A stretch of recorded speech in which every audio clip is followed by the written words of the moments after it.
So we're going to click on Bevel and Emboss. And right here on the left of your screen is a preview of where I'm going to end up. So you can see all those settings of the final hot word when we're all done with this bevel effect. So we're just going to click on Bevel and Emboss, and we're going to want to do an inner bevel. And when we do a soft or a smooth, it kind of gives it a little bit of a dated look. Let's see if I can't make that more depth so you can see. So you can see how it softens it, but it gives it kind of this low resolution look. So that's why I'm going with Chisel Hard with this one, because I want a really sharp version of this. So we can have this huge depth of the effect, or we can have it down to almost 0. Or in this case, we want a little bit of depth because 0 would be nothing. So let's do 22%. And we want to make sure our size is really big, because if we don't have much of a size, you're not going to see much of the bevel effect. And then lastly, soften. We want to reduce that almost to pretty low, because if we were to have this nice soft look, it gives it that dated gradient look. But if you reduce the softness, it gives it that hard 3D block look to it as well. We could also change the angle of the light coming in. So you see it was kind of this upper 51 degrees to the upper right. But when we change it, it changes the way the lighting hits. And we want the lighting, I guess, to be on the top, shining down on the hamburger. So let's kind of have our angle be somewhere around 153. Doesn't have to be exact. This is how you think it'll look good. So we're going to need to change the color on this. We're not going to leave it gray. So when you think of hot, what color do you think of the most? I think of bright, vivid red. So I'm just selecting a color of red I think would work really good. Maybe even have a little orange, kind of like a flame or a fire. But I want to have it dark enough where I can overlay some flames and some effects on it and it still be good. So let's bring a little bit more red into there, just like that. So now when we go back to our bevel and emboss, we can see how the effects are going to be. So you just notice how it adds a little bit of 3D pop to it, but it's not overdone. It's just a really subtle effect. You can even increase the depth a little bit to bring out more of the shadow. So let's do that here. Let's add a little more depth than what I had here before, just to really make it shown. And we probably want to eventually have a drop shadow on here, and we're going to have to fine tune that after we get all of our effects on there. So we're just putting in a light, generic drop shadow for now. That will probably end up changing.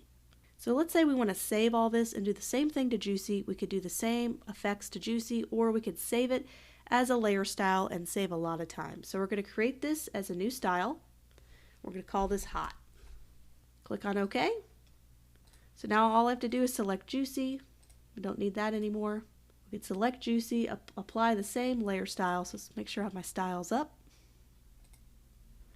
And I have all these styles I have saved, and this one should be Hot right here.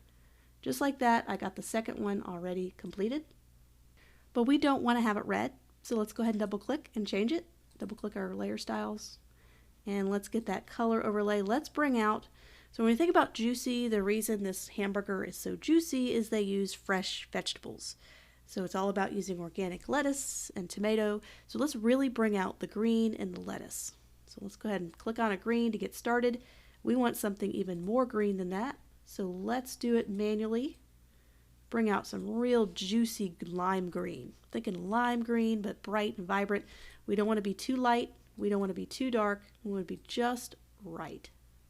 And we could probably see our drop shadow a little bit better on this one, so we can go ahead and change our drop shadow. We can make it a bit stronger. So now you can kind of see that overlapping shadow effect from the drop shadow. So now we have the word and now that we have our effects on Hot and Juicy, we're going to be able to figure out what to do with and. So let's make this white to contrast against the very sharp colors of red and green. So we need white to balance those two colors. So let's also do a very, very strong drop shadow on this so that it can really stand on its own. We can also apply the same effect too. So we have our little layer styles here. We need to kind of manipulate this one though and make it white, and maybe make the bevel not as strong. We just want to have a little bit. So just reducing the depth just a little bit. We don't want everything to be beveled because then it gets a little bit too busy. So let's make and a little bit bigger without hurting the readability of our other type. So Hot and Juicy, everything is readable. There's nothing that's blocked too much. We have just enough spacing to fit that and in there. So let's go ahead and save this. I'm pretty happy with kind of how the type and the basic blocking is going. And we can even size up. A lot of times I like to do a visibility test. So that means I zoom out and kind of see how the ad is coming together at a distance. So this really helps me out with basic blocking. Do I feel like anything needs to be shifted around or anything made bigger or smaller? So in this case, I think the headline could even afford to come down a little bit over the hamburger. So just to bring those elements together more, so I'm just using my arrow keys and lining that up. That also gives us a little bit more margin at the top, a little nice professional breathing room. It's nice to have that. We could even make this just a tiny bit smaller, and everything is still vector and can be scaled up without reducing the quality. So we need to do something with this hot and juicy burger now. We've already picked out a typeface. That's kind of our main typeface. Let's kind of stick with it. Let's do our Amboy, and let's make that slightly smaller. And we can add kind of our drop shadow to make sure it stands out. And also when it comes to URLs, when you have all caps on URLs, that's okay. But this is a very long multiple word URL, and it's easy for people to remember URLs if you were to help the viewer isolate the URL by highlighting one particular word so it reads more natural. So instead of hot juicy burger reading as one word, all we have to do is change the color, just adapting some of this lime green. And so now it breaks up the words. And so now it reads as 3 separate words instead of one together word. So it just kind of helps a little bit with viewer readability. Every once in a while, toggle in our live area, just make sure we don't have anything vital. Let's go ahead and bring that to the top. And we can even do an opacity on that so we can kind of see how everything's going. Nothing is extending out of the margin. The type is within the margin, so fantastic. Continuing to finesse the headline, I feel like juicy could even afford to be a little bit bigger compared to hot. Didn't want one word to overpower the other. So now it's time to add a little bit of effect here. We need some background effects. We need some effects on our typography. So before we move on to adding effects to the typography, I wanted to do one more tweak to the headline. So I'm selecting all 3 of my main words. I'm going back up to edit, and I'm just going to do another skew. And here's what I'm going to do. I'm not going to type in anything. I'm going to take this top left corner. I'm going to shift it, kind of add a little more of a slant to it, just to add a sense of it moving. So this is what we had before. Okay, so it's straight up and down, still looks great, and just kind of showing you what it looks like after. Just adding even more movement, just went up to skew and just shifted that top left corner just a little bit to skew it even more. So we have this awesome fire photo I found on Pexels.com. What I like about this photo is it has a black background and not a white one, which we're going to be using blending modes to overlay this on the typography. And having a black background always helps with what we're doing here. So I tend to prefer to find fire photos that have a black background if there's another fire photo you want to use for your example. Paste this cool fire photo in. Of course, I'm going to make sure I have smart guides on so I can bring it down and bring it up in size. So we're going to overlay this fire effect over top of hot. And let's zoom in here. We're going to set this to a blending mode. So blending modes will let certain pixels through. And we're going to scroll through this to find the right one. So I believe screen is the one I ended up going with in my example.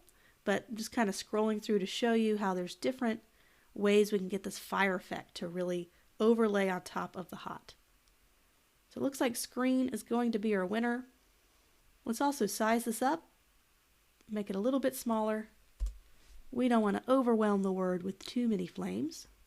So here's what we're going to do. We cannot see the T at all, and that's not a good thing. So what we're going to do is we're going to take our flame layer, let's go ahead and call it flame, and we're going to add a layering mask to this. So just adding a layering mask, and we're going to paint away some of the flames so it doesn't overwhelm and block the T.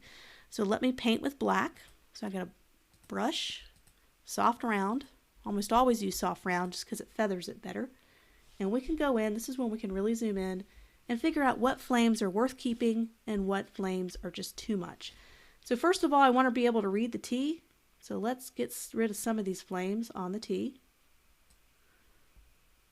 And same thing for O. Wouldn't it be neat if it looked like the fire came into the O and behind the O on the right side. So if we got rid of this,